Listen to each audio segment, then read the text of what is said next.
Bismillahirrahmanirrahim. Assalamualaikum warahmatullahi wabarakatuh. Alhamdulillah, bertemu lagi kita dalam kelas PDPR pada hari ini. Jadi, Ustaz akan sambung berkenaan dengan pelajaran berkenaan dengan solat, kerana minggu lepas kita dah belajar dua, iaitu solat fardu dan juga solat sunat. Jadi pada minggu ini kita akan belajar berkenaan dengan solat jenazah. Baik, jadi Ustaz akan terangkan dulu apa dia yang dimaksudkan solat jenazah ni. Okey, sedia maklum kita tahu semua solat memerlukan rukuk dan sujud. Tetapi solat jenazah kita tidak perlu rukuk atau sujud. Sebab solat jenazah hanya perlu berdiri dan mengangkat takbiratul ihram sahaja. Angkat takbir je. Tak perlu nak rukuk, tak perlu nak sujud. Okey. Dan sebelum tu, suka Ustaz memulakan dengan bacaan ayat suci Al-Quran. Ada sepotong ayat, iaitu dari surah Al-Ankabut, ayat 52. A'udzu billahi minasyaitonir rajim. Kullu nafsin za'iqatul maut. Maksudnya, setiap yang hidup pasti akan mati. Nampak? Dalam ayat Al-Quran sendiri mengatakan setiap yang hidup pasti akan mati. Jadi, kita akan lihat sama-sama maksud solat jenazah. Baik. Jadi, maksud solat jenazah ni, kena faham.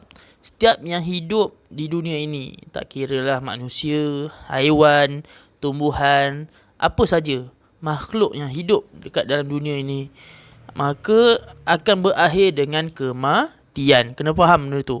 Dan Islam mengajar kita supaya menyegerakan pengurusan jenazah. Apabila seseorang tu orang Islam yang telah meninggal dunia, maka kita kena segerakan pengurusan jenazah. Tak boleh simpan lama-lama. Sebab kena faham, apabila jenazah tu terlalu lama disimpan, dan dia akan mengeluarkan bau. Yang itulah, sebab itulah kita nak hormat dia, maka kita kena segera tanam dia. Maksudnya uruskan. Mula dengan mandikan jenazah tu, dan kita solatkan jenazah tu, dan yang terakhir kita akan tanam jenazah tu. Jadi kamu kena faham. Baik. Solat jenazah ini ditunaikan sebagai tanda kita menghormati jenazah tu. Ialah kita hormat jenazah tu. Sebab yang pertama, saudara sesama Islam. Kita bagi penghormatan yang terakhir. Okey. Dan kita juga yang kedua untuk memohon doa keampunan. Kerana dalam solat jenazah kita memohon keampunan daripada Allah kepada jenazah, supaya jenazah selamat daripada siksaan api neraka dan siksaan kubur. Dalam kubur pun ada siksaan. Jangan main tu. Okey. Jadi ada satu hadis yang ingin Ustaz kongsi kepada kamu. Qala Rasulullah sallallahu alaihi wasallam, "Idza mata insanu qata'a anhu amaluhu illa min thalatha, illa min sadaqatil jariyah, au ilmin yuntafa'un bih, au waladin salihin yad'u lah."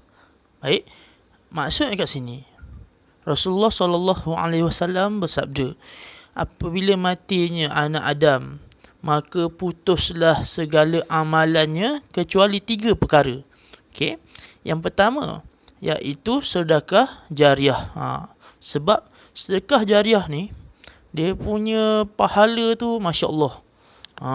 Kita andai kata, bayangkan kalau kita sedekah RM1 ataupun RM1 sikit sangat kan. Kalau mampu lebih, buat lebih. Okey. Andai katalah Ustaz ambil contoh, kamu sedekah untuk kemampuan kamu pada hari ini RM1. Okey. RM1 tu digunakan untuk buat jalan, bagi contoh.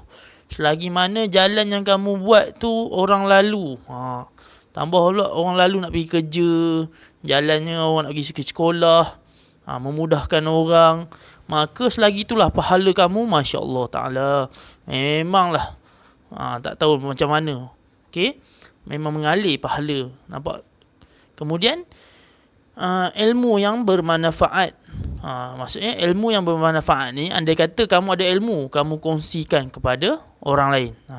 Andai katalah kamu pandai, contoh matematik, tiba kamu ajar kawan kamu pandai, kawan kamu ajar pula adik dia. Maka ilmu tu nampak, dan pahala tu bersambung. Sama juga macam sedekah dia. Dan yang terakhir ialah doa daripada anak yang soleh untuk ibu bapanya. Jadi sekarang ni apa yang sedang kita bina ialah membuat korang ataupun melatih kamu menjadi anak yang soleh. Anak yang soleh ni macam mana? Kena tahulah serba-serbi. Antaranya kena tahu, sebab tu kamu belajar hari ni berkenaan dengan solat jenazah.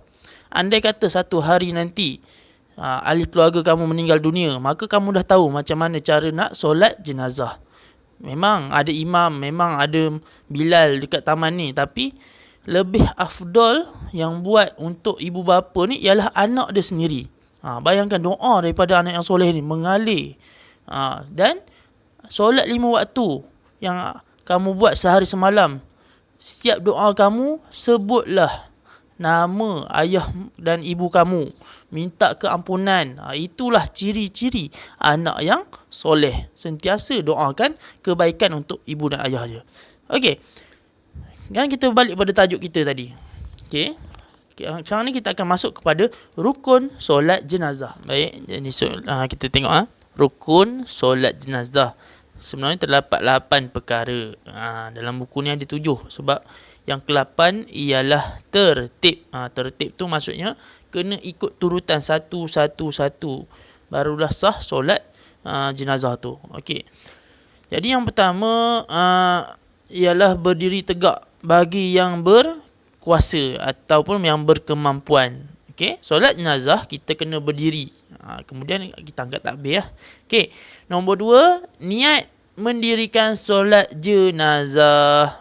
Niat dia. Okey, kita akan tengok. Okey. A, usolli ala hazal mayyiti, atau usolli ala hazal mayyiti tifli arba'a takbiratin imaman atau makmuman lillahi ta'ala.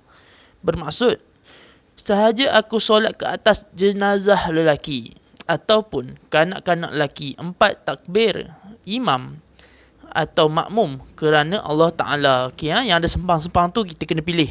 Maksudnya kalau jenazah lelaki, dia kena ada perkataan mayyiti, kamu sebut mayyiti. Tetapi kalau jenazah itu kanak-kanak lelaki, maksudnya kita sebut mayyiti tifli. Okay.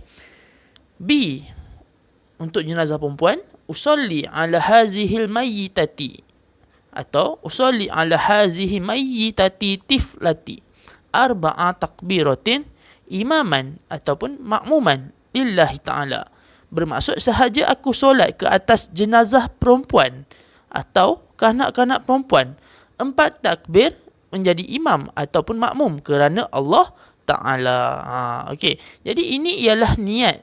Niat untuk kamu mendirikan solat jenazah. Baik. Setelah niat, okey. Nombor 3. Tengok, solat jenazah tidak ada rukuk tetapi memiliki 4 takbir termasuk takbiratul ihram. Kita angkat takbir. Angkat takbir je, tak ada rukuk dan tak ada sujud. Okey. Nombor 4, membaca surah Al-Fatihah setelah takbir rotul ihram. Maksudnya lepas angkat takbir Allahu Akbar, terus baca surah Al-Fatihah, takbir pertama. Kemudian pada takbir yang kedua, okey, takbir yang kedua kita membaca selawat ke atas Nabi Muhammad sallallahu alaihi wasallam. Allahumma shalli ala sayidina Muhammad wa ala ali sayidina Muhammad kama shallaita ala sayidina Ibrahim sampai fil alamin innaka Hamidum Majid. Maksudnya kita selawat. Okey. Nombor 6, mendoakan kepada jenazah selepas takbir. Takbir ketiga dan keempat ni kita mendoakan kepada jenazah. Kita doakan. Maksudnya lepas takbir yang ketiga, Allahu Akbar, kita doa dia macam ni. Allahumma arhamhu, Allahumma ighfir lahu. Allahumma arhamhu, Allahumma ighfir lahu. Yang bermaksud, ya Allah, limpahkan rahmat kepadanya. Ya Allah, ampunkanlah segala dosanya. Nampak? Okey. Kemudian pada rukun yang ketujuh, iaitu memberi salam dengan memaling muka ke kanan kemudian ke kiri. Maksudnya dalam keadaan berdiri kita bagi salam, Assalamualaikum warahmatullahi.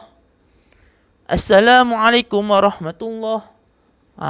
Macam tu cara kita untuk menunaikan solat jenazah. Dan yang ke-8 ialah tertib.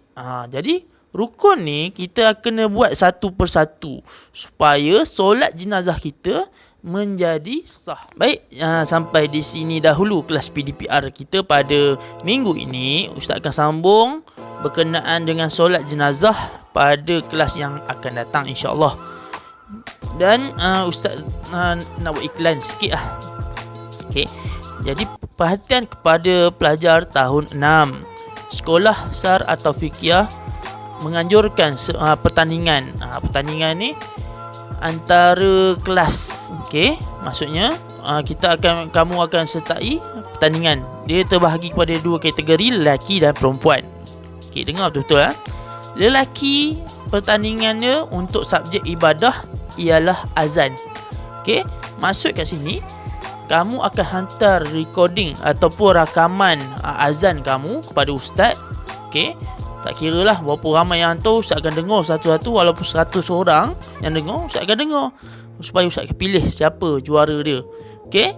Dan untuk perempuan, perempuan pula kita akan buat pertandingan. Nama pertandingan ni jawab soalan 3 saat, 5 saat macam tu lah. Okey, jawab soalan 5 saat.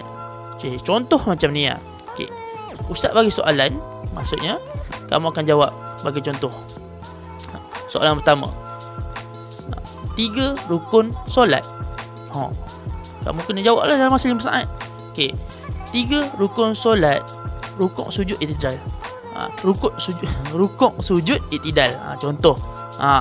Okey, kemudian soalan ada 5 soalan. Tengok ustaz tanya rukun, ada soalan-soalan nanti ustaz akan terangkan di video yang akan datang. Okey, jadi ustaz cabar pelajar darjah 6 sebab adik-adik kamu semua berkobar-kobar nak masuk darjah 6. Kalau buat leceh, tak syok lah.